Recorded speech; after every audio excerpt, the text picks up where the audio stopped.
Cristián, and I spoke previously on the EuroPython about a very specific topic called the Python Limited API.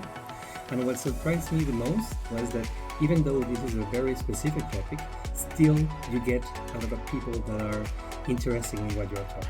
So I want to encourage you, in case you have niche topics or something that you believe that nobody else will care, just submit it. There's always people that care.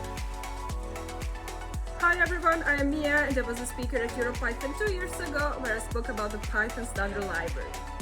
My favorite memory from speaking at the conference was when I saw my colleague in the hall after the talk. He came up to me and said, "Hey, thank you for your talk. I didn't know about many of the tools you mentioned." At that moment I felt very inspired because I had taught someone something.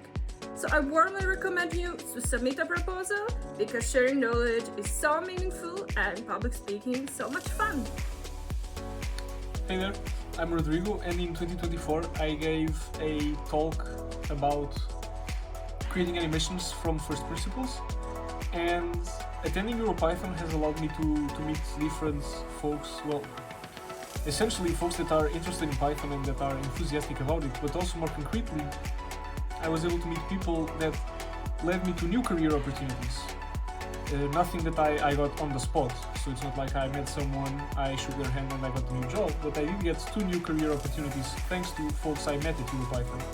So I'm not saying it's going to be exactly the same with you, but you never know if you don't try. So you should propose a talk at EuroPython.